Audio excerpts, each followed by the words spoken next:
Hey guys, what's up and welcome back to another review. Today we're going to take a look at the QKZ AK6. So in the QKZ KD7 video, a lot of people have been asking me to take a look at the AK6, and when I checked it, it's around $5, 200 pesos, really good price. So let's unbox it first. Of course, you have the QKZ kind of packaging. It says AK6 red here at the side. You have a case, of course, again. For $4 you already get a case, which is nice. Not the best case, but buy the case and you get a free earphone. So in the box you do get ear hooks, again with that very thick ear hooks. This is not something that I am a fan of. I actually don't use this anymore in my QKZ CK5, but of course it's nice that you have it because you can still also use it for some earphones that you don't have ear hooks on. And of course you do get some tips and also an organizer clip. And this is the earphone now. It's more of like a QKZ CK5 kind of design, which is something I appreciate definitely because QKZ CK5 is our top 3 QKZ. I do like that. Before it was our best under $5.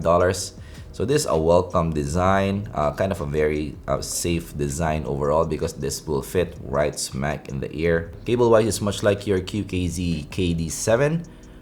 So definitely it's not your super duper premium cable, but it does feel sturdy, which is nice. So definitely for the price range, this is not so bad. It's around the same quality as what you get with your kind of mobile phone free earphones, but yeah, this good texture overall. I'd say it's a bit rough though, so that's kind of a bummer.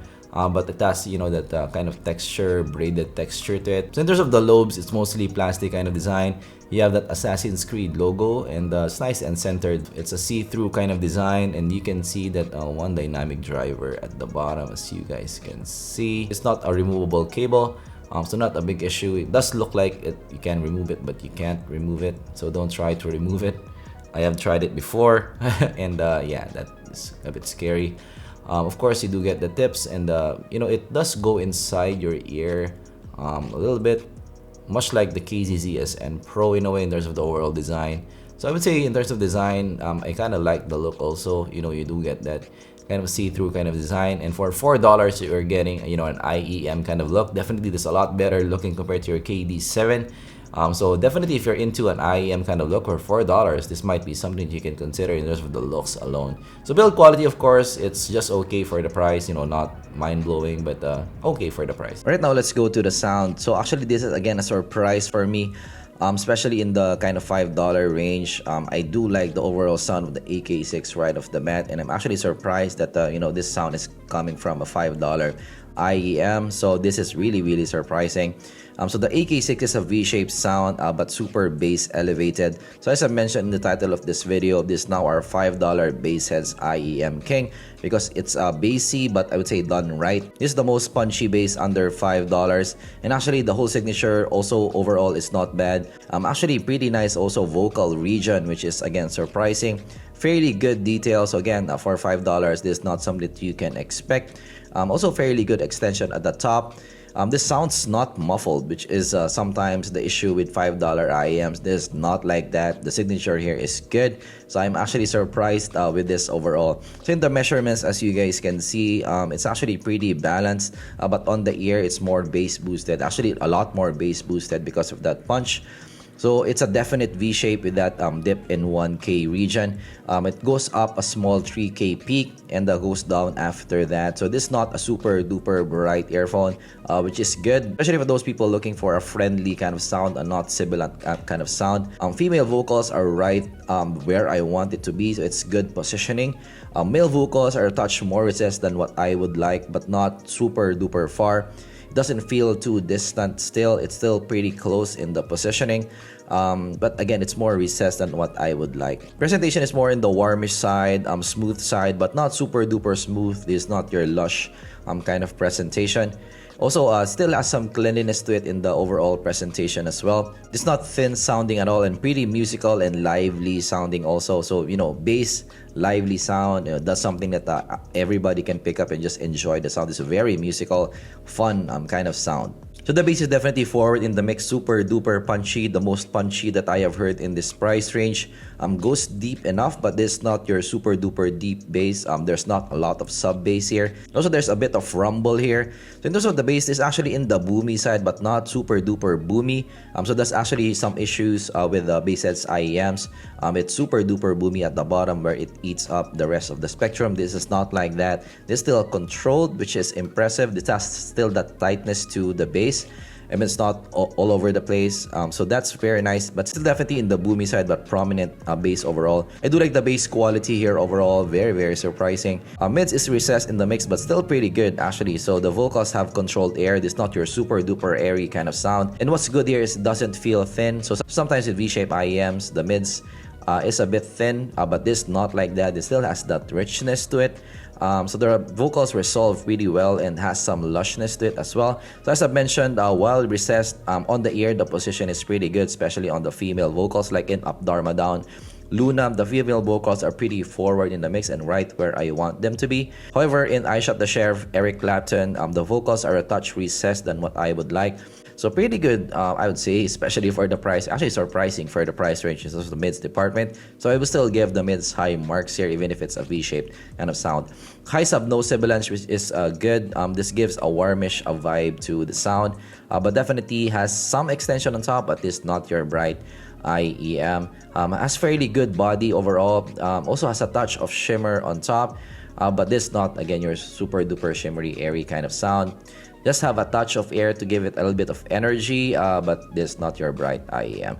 Detail wise is fair for the price, not super duper detailed. Also doesn't have some micro detail. So if you're looking for detail, of course in this price range, there's not a lot that you can get. Stage is pretty intimate on this, not the biggest. Separation is also not super duper prominent because of that warmish sound and small stage. So overall, the presentation of the stage and separation is pretty intimate. So the band is sort of with you in a small room. That's kind of like the presentation here. Alright, so compared to the QKZ CK5, so the CK5 before was our top recommendation under $5, so it's a really nice QKZ kit.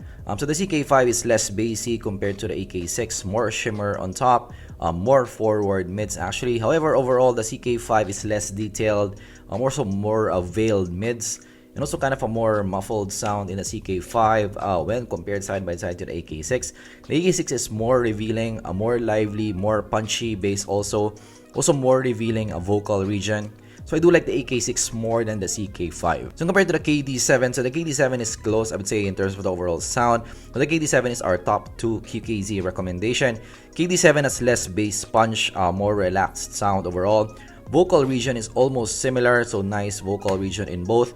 Highs have more extension though in the KD7. So the AK6 is more punchy in terms of the bass region, more lively sound. I would say overall they're kind of pretty equal, but the AK6 is more bassy.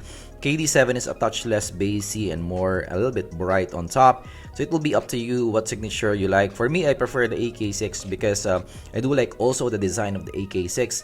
It's a more kind of overall better kit compared to the KD7. Compared to the MH755, our top 1 recommendation here in the channel, both are bassy, but the Sony is more relaxed sounding.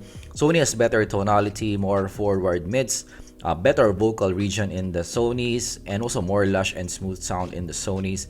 AK6 has more extended highs on top, more shimmery, more airy sound as well. So if you like a more lively sound and more punchy bass, go for the AK6.